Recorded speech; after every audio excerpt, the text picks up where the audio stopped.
গ্রামের নাম ছিল চর নদী। গ্রামের পাশ দিয়ে বয়ে গেছে প্রশান্ত নদী, আর নদীর ধার ছিল পুরনো এক ঘাট। দিনের বেলায় সেখানে জেলেরা মাছ ধরতে, শিশুরা খেলতে, আর সন্ধ্যার পর থেকেই জায়গাটা হয়ে যেত ভৌতিক নীরবতা ঢাকা। গ্রামের লোকজন বলতো ওই ঘাট নাকি থাকে মৎস্য রাক্ষসী, যে মাছ রাতে উঠে আসে পানির ভেতর থেকে। রফিক ছিল ওই গ্রামের সাহসী যুবক। এসব ভূতের গল্প সে বিশ্বাস করত না। একদিন সন্ধ্যায় বন্ধুদের সামনে সে ঘোষণা করলো, আজ রাতে আমি ওই ঘাটে গিয়ে প্রমাণ করব এসব শুধু গুজব। বন্ধুরা তাকে অনেক নিষেধ করলো, সে শুনল না। রাত 12টার দিকে হাতে একটি লণ্ঠন নিয়ে রফিক পৌঁছালো নদীর ঘাটে। চারদিকে কুয়াশা, হালকা বাতাসে নদীর ঢেউ ঘাটে আছড়ে পড়ে।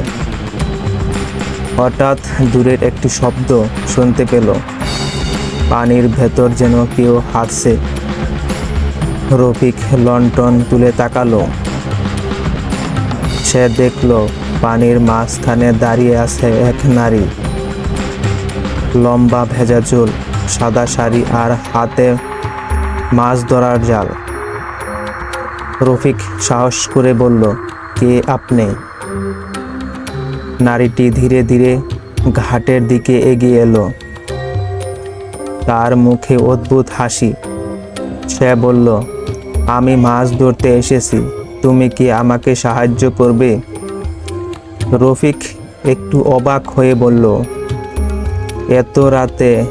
নারীটি ফিসফিস করে বলল, রাতেই তো মাছ বেশি পাওয়া যায়। হঠাৎ রফিক লক্ষ্য করলো নারীর পা নেই, পানির উপরে ভাসছে। তার চোখ দুটো লাল হয়ে উঠেছে, আর জাল থেকে রক্তের মতো পানি ঝরছে। রফিক ভয় পেয়ে পিছিয়ে যেতে লাগলো। নারীটি তখন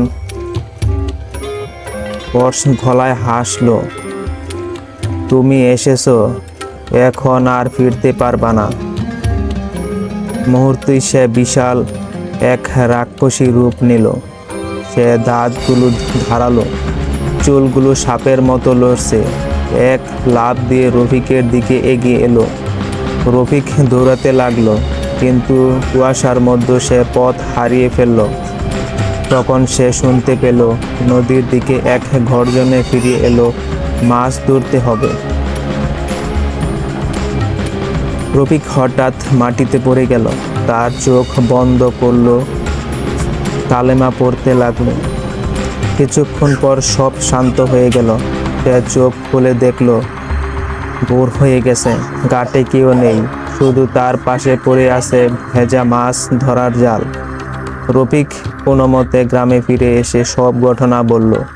গ্রামবাসীরা বলল, বহু বছর আগে এক জেলে নারীর জ্বরে নদীতে ডুবে গেছে। তার থেকেই সে মৎস্য রাক্ষসী হয়ে মাঝরাতে মানুষকে ডেকে নেয়।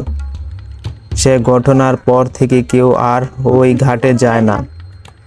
আর রফিক, সে আজও রাতে নদীর ঢেউর শব্দ শুনলেই কেঁপে ওঠে, কারণ সে জানে নদীর ঘাটে মৎস্য রাক্ষসী এখনো অপেক্ষা করছে নতুন শিকারের জন্য। গল্পটি যদি ভালো লাগে অবশ্যই চ্যানেলটি সাবস্ক্রাইব করে পাশে থাকবেন।